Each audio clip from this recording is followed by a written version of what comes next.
Hey everybody, it's Jason Blaha here. Now that my two obligatory informative videos are done for the day, it's time to talk about current events in the online fitness community, which is a lot of people's favorite time of the day. Some people said these are the only videos they watch. But, you know, I've had a few people come in and they say, you only make these videos to get views. You just accused a YouTuber of making videos only to get views, because that's not why PewDiePie smears Nutella on his nipples and hops around making weird sounds. To not get views. No, that's kind of the idea, guys. YouTubers make videos to get views, just like the news makes news headlines to reel you in to watch the news story. That's kind of the idea, guys. That's what YouTubers do. And if they're getting lots of views, and that's clearly what people want to see, put that in perspective. Now that we got that out of the way, let me put on my +5 head of weaponsmithing, work on skilling up my crafting a little bit, and let's talk about this. Alright, some people ask me, hey, what do you think about Linn Bailey and the controversy in Generation Iron 2? Well, that was news to me because I didn't watch the first Generation Iron and I wasn't aware that they had actually made a second one. I can be perfectly honest with you, I don't see myself watching either one of these. But I had to look into what the controversy was, because this person asked me a specific question, the first person who asked me. But I went to look into controversy around it to see what was going on. And apparently, Dana and Rob made a video talking about a big controversy that they saw. This make-believe controversy. That they had apparently released something in a trailer or something and called her the baddest bish. See, I'm trying not to cuss now. Look how good that was. The biggest bish in the gym, or the baddest bish in the gym. And then people said, oh, that's wrong. That might be offensive to her. They shouldn't call her that. Seriously, guys? Like she didn't approve them doing that, and like she doesn't call herself that also. But I guess, is that one of those things where it's kind of like, you know, different slurs, that it's okay for people from a given group to call themselves the same a slur, but other people can't? I mean, I guess that's how it works. Like, women can call each other, or call themselves that, but you can't call them that. I'm not sure how this is supposed to work. But no, she wasn't offended. It was a make-believe controversy. Now, let's talk about what the real controversy is. Apparently, she is still claiming to be natural in this. Still claiming to be natty. Yeah, because people compete and go professional in the IFBB, which allows unlimited drugs and creates an environment where the judging criteria is biased towards results that require drugs to get, but she totally doesn't use drugs. You know how insane that sounds. Now, there are going to be a bunch of her fangirls who always come in when you say something like this. Her fangirls come in and they go, you just don't know about hard work. Like, well, apparently you don't either, because you don't look like her without drugs. I want all her fangirls to step back and assess this. They'll come in and say, well, you know, that's just hard work for years. Well, then why don't you achieve her results with all your hard work for years? What, her genetics? Yeah, that's probably a factor, but do you really think women look like she does at contest time just from lifting weights and dieting strictly? If you really and truly believe that,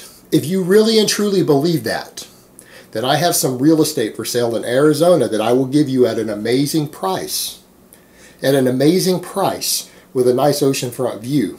Now, if Dana will endorse it, I'll give her a 10% commission on that real estate. And anyone who honestly believes that her results are achievable just from lifting weights in women and no hormonal manipulation, seriously, I've got a really good deal for you, because you are so damn naive or stupid, you really are, that it's mind-boggling. You're going to be taken advantage of a lot in life. If you honestly believe that, it's time for you to step back and get some street smarts, wisen up, before people rip you off and screw you over for the rest of your life, because you are absurdly naive and easily taken in.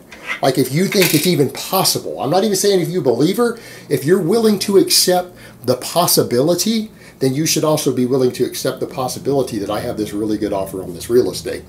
All right, because we're dealing with the same level of naivety. If you're even willing to accept the possibility, you don't know much about training. Now, they'll always jump in and say, oh, her work ethic, she just works so hard. All right, in what world again, does anyone live in to where someone working really, really, really, really hard is a sign that they aren't on performance-enhancing drugs? Do you not know what the purpose of these substances are?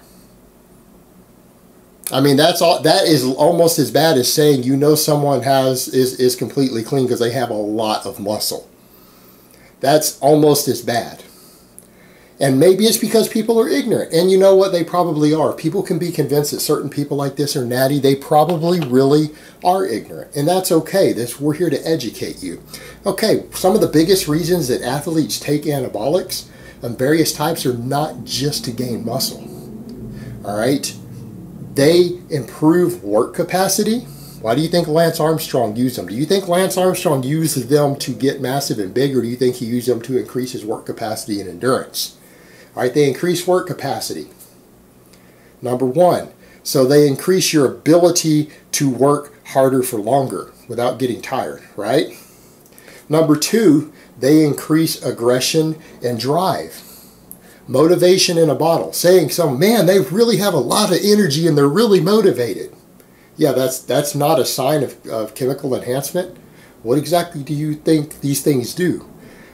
She's really driven and really motivated and aggressive in the gym. She can train a really long time. Well, there's 1 and 2. What's the third reason? They enhance recovery. Because you see, if they only did 1 and 2, they made you train harder, gave you drive to train harder, allowed you to train longer, but they didn't enhance recovery, you would overtrain and burn out. But they enhance recovery. So when you see someone who seems to have an insanely high work ethic, insanely high work capacity, and they recover well enough to come in and do it again tomorrow, that is not evidence that they're clean. That's evidence leaning the other direction. That's leaning in the direction of PEDs. Okay, now that we got that out of the way, hopefully that makes a little bit of sense. People could realize their evidence, their reasons for thinking someone is drug-free doesn't make any sense. That's like saying, I know my kid's not on drugs because he's really motivated and he stays up all night long studying and only sleeps 2 hours a night. Well, that could be some amphetamines. He's really hyperactive all the time and has a lot of energy, only sleeps 2 hours a night, and is able to study for hours and hours on end. Yeah, there's no drugs involved in that. Just because he's not getting the munchies, you know, there's more than one type of drug out there, guys. Just saying. But yeah, the fact that this woman, after all these years while competing in the IFBB, is still claiming to be natty, that should be the controversy. That should be the only controversy surrounding DLB. It really should be, guys. That's the only controversy surrounding her. Well, there are other stories of other controversies, but they're unsubstantiated rumors. This is one that is just, it's completely obvious. It's right there in the open. The fact that she looks chemically enhanced, looks hormonally modified, while claiming that she's not, while competing in an organization that allows PEDs and gives judging criteria that favors people that use PEDs. Okay? That alone is, and competes in that at the professional level, the top level in the world. That should be kind of a dead indicator. Like, let me explain how this works. If we had an Olympics that didn't drug test and we offered more money in it than the one that drug tests, because that's how bodybuilding works. See, non-tested bodybuilding, people make more money. So if we started a new chain of the Olympics and it paid more money and didn't drug test at all, and then people competed that one and got to the top tiers and earned a medal in their sport and then claimed natty while outperforming the people in the drug tested one, you know, that would usually be kind of a dead giveaway that they're probably using something. Bodybuilding is already set up that way because there's drug-tested bodybuilding, and the drug testing doesn't work very well, but there's not very much, there's less money in it than in IFBB. Whereas in the untested, actually pays more money. There's actually more money to be made, more prestige, more supplement sponsorships, everything else. So to even take the fact that she's ranked really well and competes at the world level in her endeavor in the untested divisions, to sit around and claim natural and to have results that are not obtainable just with hard work is just literally insane. And I'm sorry that anyone who can buy that, the fact that she can even say that with a straight face at this point And the fact that it's not even so bad that she can say it with a straight face. It's the fact that she has fans who believe it. That's the insane part. That's the insane part.